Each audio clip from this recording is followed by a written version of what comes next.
My husband and I are both 28 now. We've got 3 kids together, and he's the only boyfriend that I've ever had. We've been together since high school. I know that he's always struggled with low self-esteem, and I've had my own issues, but his are a whole other beast. About 7 years back, we got new phones on our family plan.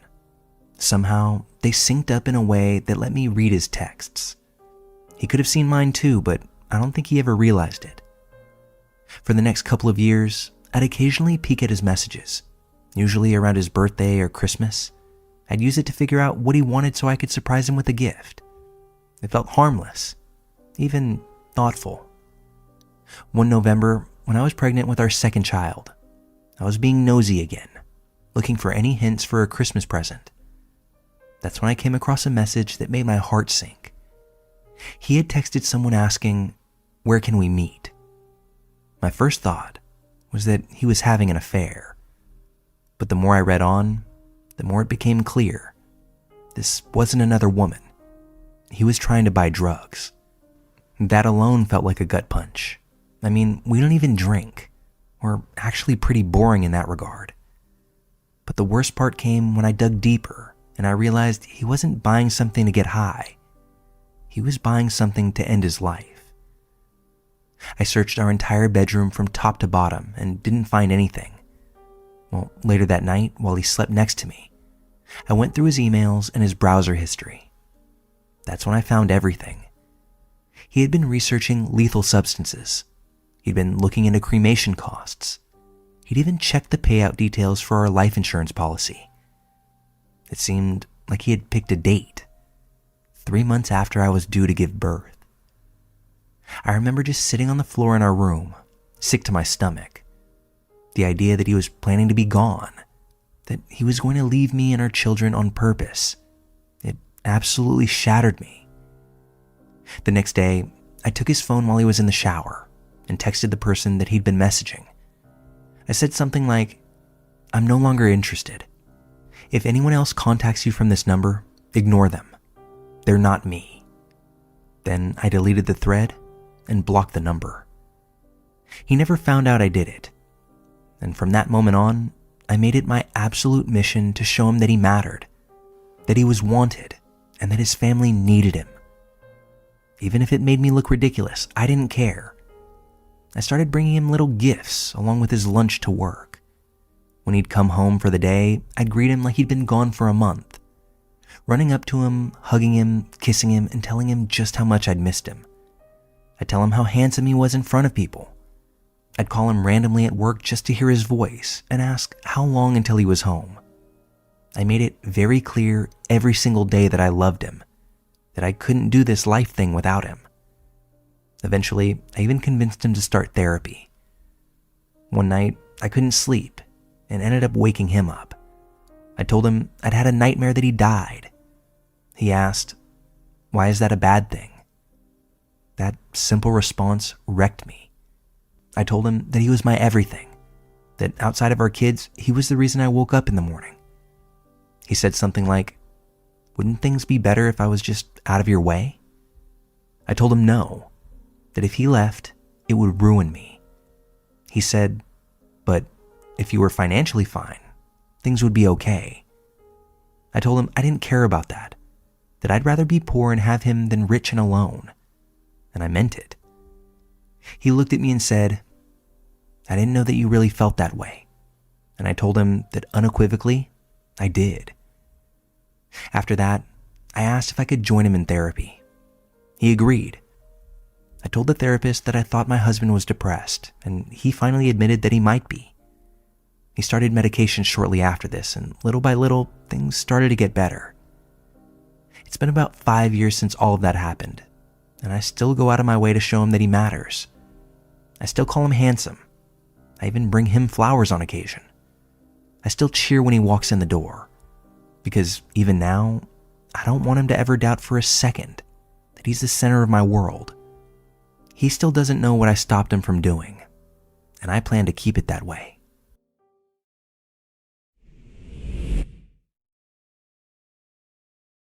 I hate my life. I hate being a father. I hate what my life has turned into. and I hate that I saw it coming and still walked right into it. I never really wanted kids. I wasn't adamantly against the idea, at least not at first, but I knew deep down that it wasn't for me. When I got married, my wife knew how I felt. I told her plainly, maybe one, definitely not more. That was the line. But as our friends started having kids, I noticed something. It looked miserable. Even the parents with so-called easy kids looked worn down. The joy they exuded felt fake, forced.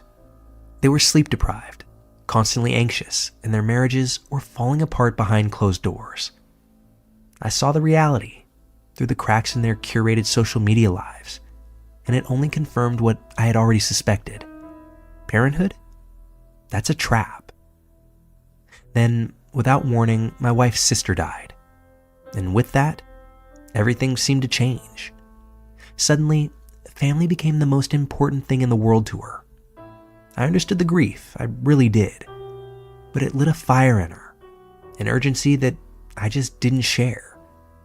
She started talking about legacy, giving her parents something to live for in the form of grandkids, and honoring her sister's memory.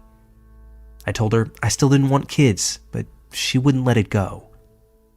She wore me down, and that's when her parents got involved. They pitched me this dream. They'd sell their ranch and move into a house down the street from us. You won't be alone in this, they promised. We'll be hands-on. We'll take care of everything. I just need to be the classic provider, that 1950s dad archetype. Show up, earn a paycheck, be present when it matters. They would handle the hard parts. I let myself believe it, like an honest-to-God idiot. They made parenthood sound like a Disney montage. Happy meals and first steps, Christmas mornings and school plays. But they left out the screaming, the resentment, the seemingly endless sacrifices. I let them show me the highlight reel, all while I ignored my gut. I got played, and I let it happen. We had our kid, a son. In the first few years, they weren't great, but I told myself it was just a rough start, a phase. He would scream constantly, never slept. He was defiant, even as a toddler, but I waited for the tide to turn. Spoiler alert, it didn't. He was eventually diagnosed with oppositional defiant disorder. If you're unfamiliar, it's basically a formal way of saying your kid's default mode is being an asshole. Not because of trauma, not because of some sensory processing issue, just because. He fights, he resists, he escalates, just for the sake of it. He's vindictive, cruel, and constantly testing boundaries. Now he's 11, and that diagnosis feels like a life sentence. Every day is a war zone. And where are Grandma and Grandpa now? Too much, they said. He's just too much. They tapped out when he was 4, said they needed space, and I haven't seen them do anything meaningful to help since. Tonight was the tipping point. I came home from work, my 6th day in a row, mind you, to find my son spitting on the neighbor's doorknob. Why? Because they got an Amazon package that was mistakenly delivered to their house and waited until evening to bring it over. I told him that wasn't okay. I didn't yell, I just told him that wasn't how we act. But in a huff, he walked upstairs, opened the attic, and pissed all over the one box of childhood memories I had left. A box that held photos, letters, items from my parents, both of whom died before I was 20. The kid literally destroyed the only things in my life that felt sacred. Once again, just because. And now I'm sitting in my car in a dark parking lot at the neighborhood park, tethered to my phone. I don't know if I'm going back tonight. I don't know if I want to. Now, this isn't a cry for help. I don't want advice. Don't tell me it's about discipline or parenting styles. I've done all of it. I've read the books, paid for therapy. hired behaviorists, coaches, specialists. I've tried reward charts, consequences, gentle parenting, and tough love, but nothing has worked. The only constant in this whole mess is me and my own weakness. Because here's the part that cuts the deepest. I knew I didn't want this life, and I let myself get talked into it anyway. I didn't speak up when it mattered. I didn't hold my ground. I let guilt, emotion, and some twisted obligation to be the good guy steer me off a cliff. And now I'm 45, crying in my car, mourning a life I never lived. My marriage is hanging by a thread. My wife, who once swore we'd do this as a team, has checked out emotionally. Sometimes I feel like a stranger in my own home. The resentment runs so deep, I can't even look at her without hearing echoes of those promises. You'll never have to do this alone. But I am alone. I hate what my life has become. I hate that I lost my freedom, my peace, my own identity. I hate that I let myself get trapped in a role that doesn't fit. I hate how it's aged me, how I'm less patient, less kind, even less human than I used to be. And yes, I hate my son, or at least what he represents. He didn't ask to be born, but he's the embodiment of every bad decision I made, and I feel guilty for that too. For resenting a kid, but there's no outlet for that guilt, no safe place to say it. So I shove it down, and every year it gets harder to keep it there. If you're someone out there on the fence about having kids, let me say this as clearly as I can. If you're not absolutely certain you want them, don't do it. Don't do it because your partner wants them. Don't do it because your parents want grandkids. Don't do it because you think you'll grow into it. You won't. And the cost of that mistake is everything.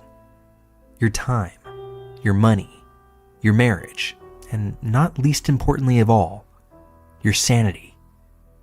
It's not a reversible decision. It's not a rough patch you can outgrow. It's a 24/7 forever commitment. And when it's bad, it's hell. And if the people promising to help disappear, you'll be the one left holding the wreckage. So that's my story. It's not all that I hate my life, because I think anyone could guess that. But it's that I had a chance to avoid it. I saw all the red flags. I felt the doubt. And I said yes anyway. Because I was weak. And now, I get to live with that choice every single day.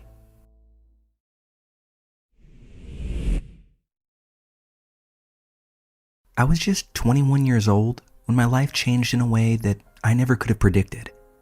It started with something as simple as coming home late from work one night, stopping at a gas station, and buying a lotto ticket without putting much thought into it. In fact, I didn't even check the numbers the night of the drawing. It was actually the next morning while eating stale cereal in my too small apartment that I casually pulled up the results.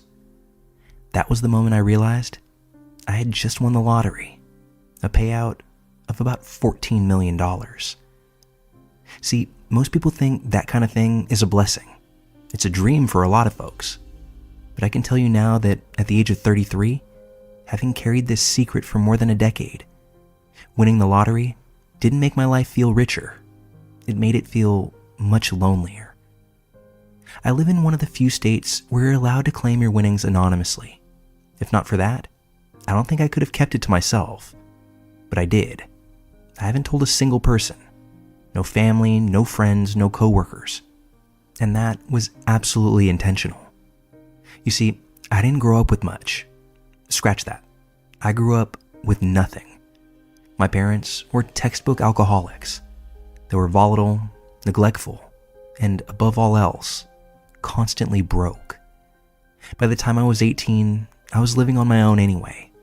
No support, no guidance. Just me and the understanding that if I wanted anything more out of life, I'd have to get it myself. So when I won, I didn't tell a soul. Not because I didn't want to share good fortune, but because I knew what would happen if I did. My parents would suddenly reappear with apologies and outstretched hands. My 2 older cousins, whom I barely know, would show up with sob stories and entitlement. My so-called friends, I've seen how they act when someone's doing just a little bit better than them. The envy leaks out of them like poison. If they knew I had millions sitting quietly in an account, I'd never have a normal relationship again. And that's at least part of what no one ever talks about. When you come into money like this, you start to see everyone differently.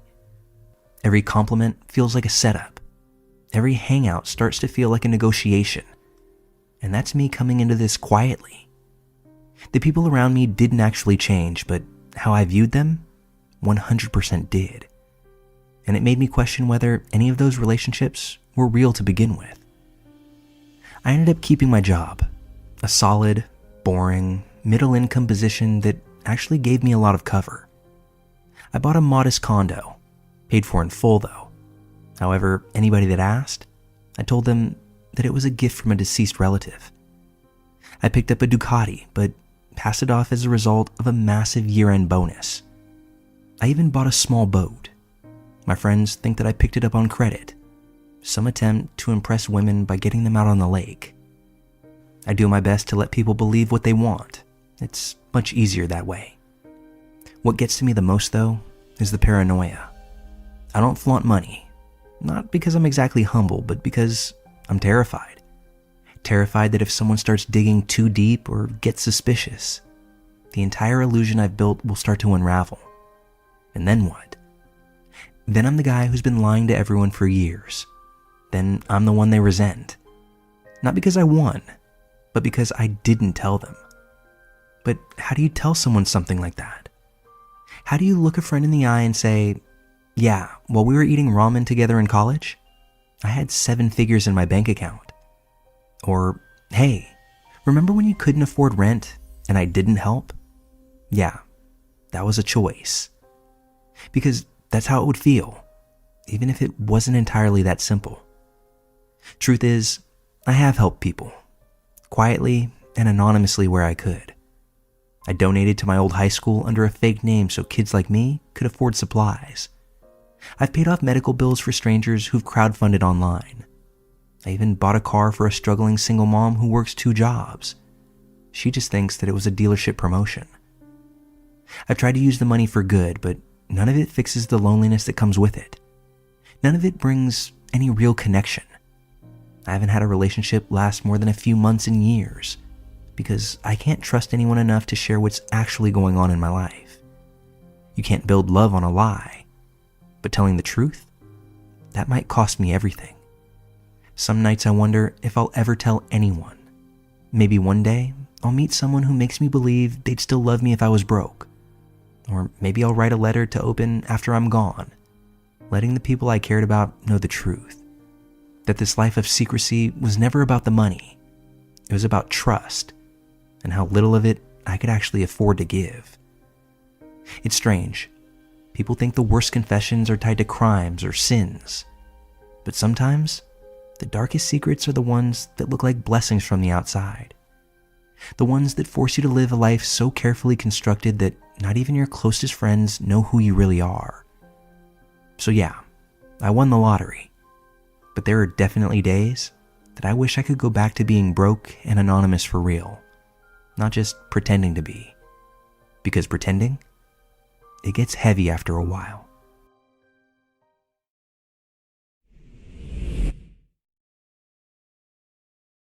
Back in 2009, I died. And I don't mean that metaphorically. My heart stopped. My brain shut down for a time. The lights pretty much went completely out. And somehow, they turned them back on again. I had a traumatic brain injury so severe that for 3 days, no one thought I'd make it. My family was preparing for the worst, rightfully so. Doctors kept their words both vague and grim, and if there was any miracle to be had, I was told later that I burned through every ounce of it just to survive. And that's what I did, survive. Except, I didn't walk out of that hospital as the same person who went in. I was someone else completely. When I say that I have permanent amnesia, I mean it in the most personal way imaginable. I don't remember my childhood. I don't remember the sound of my mother's voice or the way her face looked. For a time, I didn't even recognize my own reflection. The entire first 2 decades of my life might as well have belonged to someone else entirely. That history, all those emotions, that foundation that people build their lives on, gone in a flash. The hardest part for me wasn't losing the memories. It was living in a world where everyone else still had them.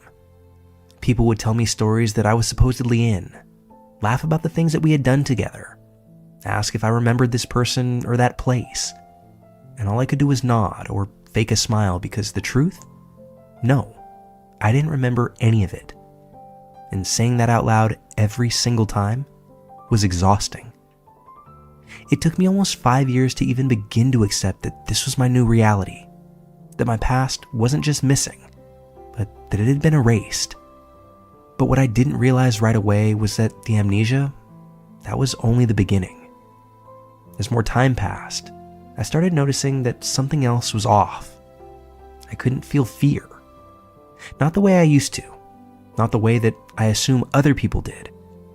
A dog growling in my face, a car swerving towards me, someone screaming just inches away from me. Nothing. No spike in adrenaline, no cold sweats, no instinct to run away. Basically, just silence. Like my brain skipped a beat that it used to know by heart. It wasn't until I went back to the neurologist that it all started to click. My amygdala had taken a permanent hit. The part of my brain that processes fear, that tells us we're in danger and sends the body into survival mode, damaged beyond repair. And losing fear, it might sound liberating at first. People imagine it as some kind of superpower, but I'm here to tell you that it's not. It's a curse, because fear is a boundary. It's what keeps us from doing reckless things. It's what stops us from crossing certain lines, and without it, you start to wonder what's left to hold me back. I lost more than fear. I lost the emotional bond with my then wife. It wasn't an instant thing, but it was irreversible. I couldn't connect with her on that deep, visceral level anymore. It was like watching someone cry from the other side of a window. You understand it, but you don't feel it. Eventually, that distance became too great, and our marriage just crumbled. I'll admit, it wasn't fair to her, and I don't blame her for leaving. But the emotions I did keep, they ring far louder than ever before. Love now feels all-consuming. When I care about someone, I care to the point of obsession. I want to protect them from everything in this life, shield them, wrap them up, and never let them go. And there's no middle ground. It's all or nothing. And to be frank, anger is far worse. It bubbles up like lava and erupts without any warning. I don't lash out physically. I don't scream. But I get this tightness in my chest that feels like it could blow right through my skin. My hands clench so hard my knuckles crack. I often have to isolate myself just to come down from it. I'll sit still, breathing through my teeth, gripping a desk like it's the only thing keeping me tethered to reality. I've never hit anyone, never raised a fist. I'd like to say that I never would, but it terrifies me to know that if I ever did, I might not stop. That's why I try my best to hide it. That's actually the real confession here. Most people think I'm calm, collected, maybe a little aloof, but still polite. What they don't see is the mental gymnastics that I go through every day just to try to keep it together. To not scare people around me. To be normal. Whatever that even means anymore. They don't know that I screen my emotions like a TSA agent on high alert. That I monitor my tone of voice, my facial expressions, the way I hold eye contact. They don't know I have a 1,000-yard stare when I get too overwhelmed, and that I have to snap myself out of it before anyone notices. I don't share any of this because I don't want pity. I don't want people to feel fear around me. And I definitely don't want people thinking that I'm unstable. But I am, more than just a little bit. And I guess the point of writing this, of sharing it here anonymously, where no one knows my name or my face, is just to get it off my chest. To say that surviving something doesn't mean you walk away unscarred. Sometimes you survive as someone else entirely. I know that I'm not the man I used to be. I don't even remember that guy. But I'm trying. Every single day, I'm trying to be someone who's safe, someone who can love and listen and doesn't let the darkness win. So if you ever meet someone who seems a little off, a little disconnected, maybe even a touch intense, just remember they might be doing everything they can just to hold it together. Pretty much like I do every single day of my life.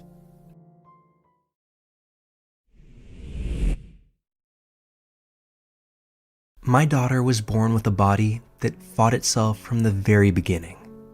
Multiple congenital defects. Every organ seemed to come with a caveat. Doctors would fix one thing and something else would break.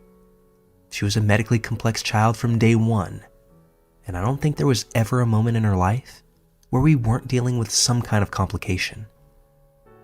She lived for 11 years, and if I'm being honest, she probably lived 9 years too long. That isn't something I say lightly. It's a hard, ugly truth that I've had to carry, and still can barely look at straight on. I fought for her life like a soldier with absolutely no backup plan, and I never stopped to ask whether that battle was one she wanted to keep fighting.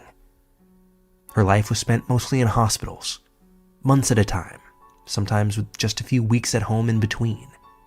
And when she was home, we weren't living. It felt like we were just waiting for the next hospitalization. I don't think she ever spent more than 2 consecutive months outside a hospital until we signed the paperwork to start palliative care. She was more comfortable in the hospital than she ever was at home. And that reality breaks something in me. She knew the halls of the children's wing better than her own neighborhood. She knew every one of her nurses by name, every machine beat by sound, and every hospital routine like clockwork. That sterile, blinking world became her comfort zone. She was the warrior kid. That's how the staff knew her. The one who made cards for nurses and insisted on decorating every piece of medical equipment with glittery stickers and bright tape. Her IV poles looked like something out of a kid's art show. That was her world. Not school, because she didn't get to go. Not sports, because she was never healthy enough to play them. Not piano recitals or sleepovers with friends. Just doctors, nurses, shots, surgeries, and exhaustion. And I let that be her life. I gave her that life. It wasn't until the very end that she stopped being the fighter that I knew. In those final 6 months, something obviously shifted. She was clearly tired, and not the kind of tired that gets fixed with rest or pain meds. She was done. She told me so in her own way again and again. She said she just wanted to stop. But I refused to hear her. I couldn't, because if I let myself hear it, it meant letting go. It meant accepting that my child, the one that I had dragged through endless procedures, was now asking me to stop dragging her. I pushed back every time she asked, told her that we were almost there, that the next surgery might be the one to help, that this new medication might give us more good days. I made her promises that I knew I couldn't keep. She stopped arguing eventually and went along with it, but she smiled less and she got much quieter. When she passed, it wasn't peaceful. I told myself it would be, but it was far from that. She died agitated, upset, scared, I think, but not scared for herself. I think she was scared for me, scared of what would happen to me if she let go. She knew I wasn't ready, and I hate that. I hate that she died worrying about me. That's actually what this all comes down to. I wasn't strong enough to let go. I forced her to keep fighting a battle that she was ready to walk away from. I thought I was doing what any parent would do. I thought more time was always better. But time without quality without peace and without dignity. It's just suffering with a longer clock.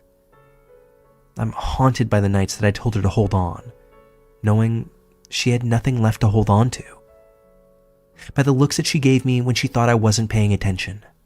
Looks that I now understand were her trying to find a way to tell me that she was done.